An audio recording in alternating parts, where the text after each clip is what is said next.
Les ondes mécaniques progressives périodiques. Paragraphe 1. Ondes mécaniques progressives périodiques. 1. Définition. Une onde mécanique progressive périodique est le phénomène qui accompagne la propagation d'une perturbation se répétant indéfiniment. 1.2. Propriétés de l'onde mécanique progressive périodique. A. Périodicité temporelle. Période T. Comme vous voyez sur le schéma, vous voyez bien comment on définit la période T. La durée qui sépare l'arrivée de deux perturbations successives en un point est appelée période T exprimée en secondes. La fréquence n, exprimée en Hertz, du phénomène est l'inverse de la période T. N égale 1 sur T. N est exprimé en Hertz et T en secondes. B. Périodicité spatiale. Donc vous voyez sur le schéma, période spatiale est la distance qui sépare deux perturbations successives. Paragraphe 2. Onde mécanique progressive sinusoïdale. Comme vous voyez sur le schéma, une onde progressive périodique et dite sinusoïdale, c'est la perturbation créée par la source entraîne une variation sinusoïdale en fonction du temps. L'élongation de la source S est une fonction sinusoïdale du temps, telle que son expression y égale à y max cosinus de p sur grand T fois T. Exemple, le son du diapason. De 2, longueur d'onde, lambda. A. Définition. La longueur d'onde, symbolisée par lambda, est la distance parcourue par l'onde progressive sinusoïdale pendant la période T. On l'exprime par la relation suivante. Lambda égale à V fois T, qui est égal aussi à V sur N. La longueur d'onde est exprimée en mètres. La vitesse de l'onde en mètres par seconde et la période est exprimée en secondes. Et N, automatiquement, est exprimé en Hertz. B. Comparaison du mouvement de deux points d'un milieu de propagation. Deux points M1 et M2 d'un milieu vibrent en phase si leur distance d est égale à un nombre entier naturel k de longueur d'onde lambda, tel que d égale à M1, M2, k fois lambda.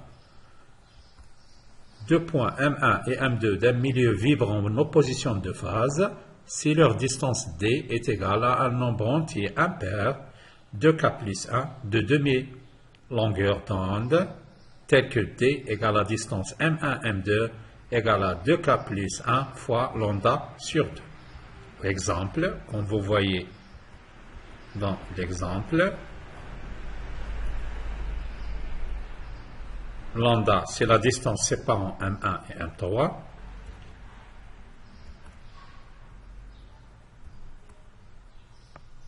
Deux, 3. Stroboscopie.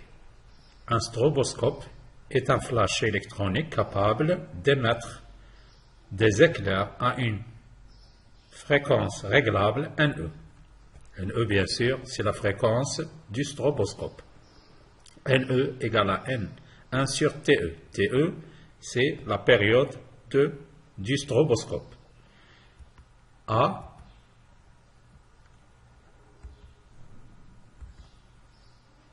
expérience. Soit N, la fréquence du mouvement de la corde.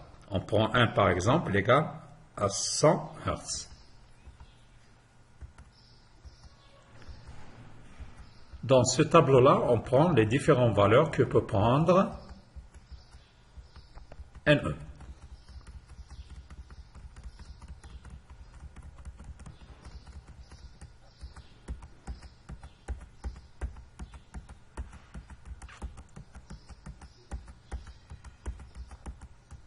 Alors, regardez ce tableau-là. Donc, vous avez les différentes valeurs qu'on peut donner à N, à NE.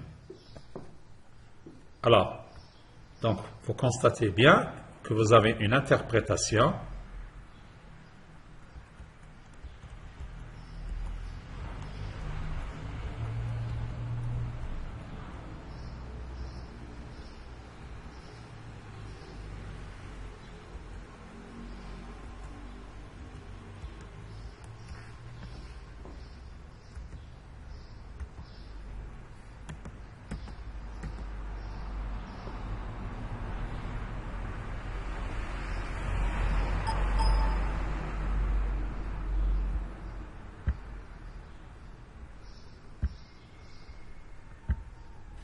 voilà. B, interprétation.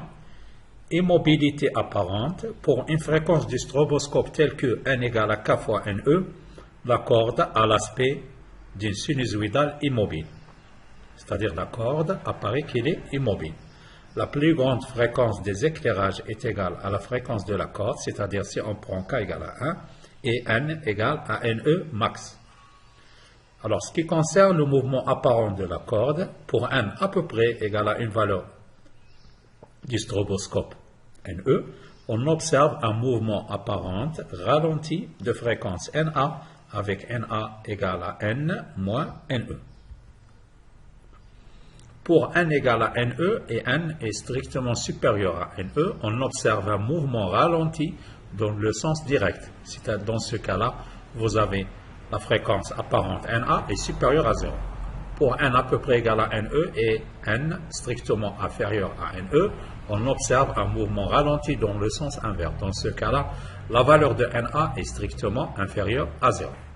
Alors, vous avez des exemples pour NE égale à 99 Hz et vous avez n égale à 100 Hz. Donc, si on fait la différence, n moins NE égale à 1 Hz, c'est-à-dire NA est positif. Dans ce cas-là, on observe un mouvement ralenti dans le sens direct. Et pour NE égale à 101, vous avez n moins NE égale à 100 moins 101, c'est moins 1, il est strictement inférieur à 0. Dans ce cas-là, on observe un mouvement ralenti dans le sens inverse. Troisièmement, phénomène de diffraction. Lorsqu'une onde mécanique franchit un obstacle, on observe une ouverture. On peut donc, telle que la largeur de cette ouverture, il est représenté par la valeur θ.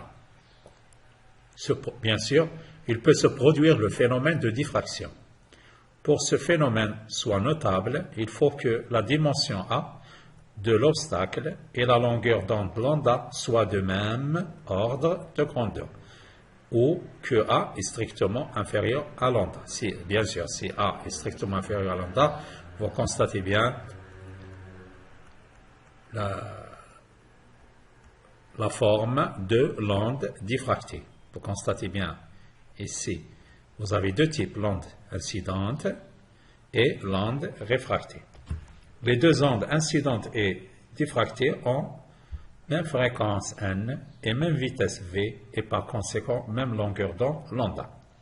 Quatrièmement, milieu dispersif. Définition. Un milieu de propagation est dispersif quand la vitesse de propagation d'une onde progressive sinusoïdale dépend de sa fréquence. Exemple, pour une cuve à eau peu profond, pour une fréquence n égale à 20 Hz, la vitesse v égale à 0,178 mètres par seconde. Et pour une fréquence n égale à 40 Hz, la vitesse v égale à 0,208 mètres par seconde. C'est-à-dire, vous constatez bien, si on change la valeur de la fréquence, la vitesse change. Remarque, la vitesse de propagation d'une onde sonore dans l'air est indépendante de la fréquence de sa source. Bien.